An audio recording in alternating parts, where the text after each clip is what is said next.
When did your teacher give everyone a free A+? Mrs. Lambert walked into class with tears streaming down her face and slammed her coffee mug on the desk so hard it broke. If one of you can find the woman my husband is cheating on me with, I will give you an A+ for the semester and you can stop doing work. Just please help me catch her so I can deliver justice. Someone in the back raised their hand slowly and asked if that was really all they had to do. Mrs. Lambert nodded and laid out 3 rules. 1. We couldn't get caught snooping around. 2. We couldn't break into anyone's homes. And 3. We could work in teams if we wanted. The bell rang right after, and my best friend Kenji grabbed my arm and pulled me into the hallway. He said, "I got a plan. This'll be easy money, trust me." Mrs. Lambert's husband was Coach Lambert, who taught gym and coached girls volleyball. Kenji figured he was probably sleeping with one of the volleyball players since he spent so much time with them after school. We decided to start our investigation that afternoon during volleyball practice. We snuck into the gym and hid behind the bleachers with a clear view of the court. Coach Lambert was running drills and yelling at the girls to hustle. He seemed normal at first, but then we noticed he kept touching the team captain's shoulder when explaining plays. The practice went on for an hour, and nothing suspicious happened. We were about to give up when Coach Lambert called the captain April into his office. She jogged over, bouncing her ponytail, and followed him inside. Through the window, we could see her tying her hair up in a bun while he made sure no one was looking, then turned off the lights and pulled down the blinds, blocking our view completely. Kenji and I looked at each other, knowing she was giving him the Gawk Gawk 3000. We quietly left the gym and started heading back to Mrs. Lambert's classroom to claim our A+.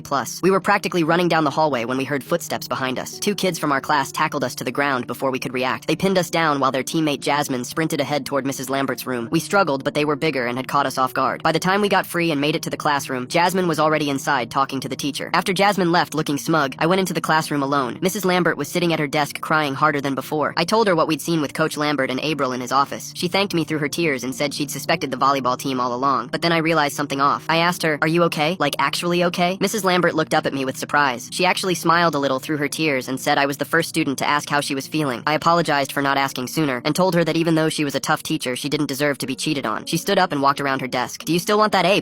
she asked. I said yeah, of course, because who wouldn't want a free grade? But then her expression changed to something I couldn't read. She explained that since I was the only student who showed concern for her well-being, she wanted to give me a special choice. I could take the A+ for myself, but she'd tell everyone I ruined the challenge for them. Or I could fail the class, but everyone else would automatically get an A+ for their efforts. My brain felt like it was short-circuiting. I asked her to repeat what she'd said because it made no sense. Then the pieces started clicking together in the worst way possible. I looked at her face and saw she wasn't devastated anymore. She was studying my reaction like I was a lab rat in one of her psychology experiments. "Wait, so your husband's not cheating on you?" She laughed and shook her head, explaining this was an annual experiment for the psychology class. Before I could respond, another girl burst through the door. "Mrs. Lambert, you need to see this," she said, holding out her phone. On the screen was a photo that made the teacher's face go white. It showed Coach Lambert in the cafeteria kissing Mrs. Harden, the lunch lady. He was making out with her on top of the serving counter. The timestamp showed it was taken 20 minutes ago during lunch prep. Mrs. Lambert grabbed the phone with shaking hands and stared at the photo. Her face went through about 10 different emotions before settling on rage. She looked at me, and then at the girl who'd brought the photo. "This isn't part of the experiment. He's kissing my niece." Full story on channel linked below.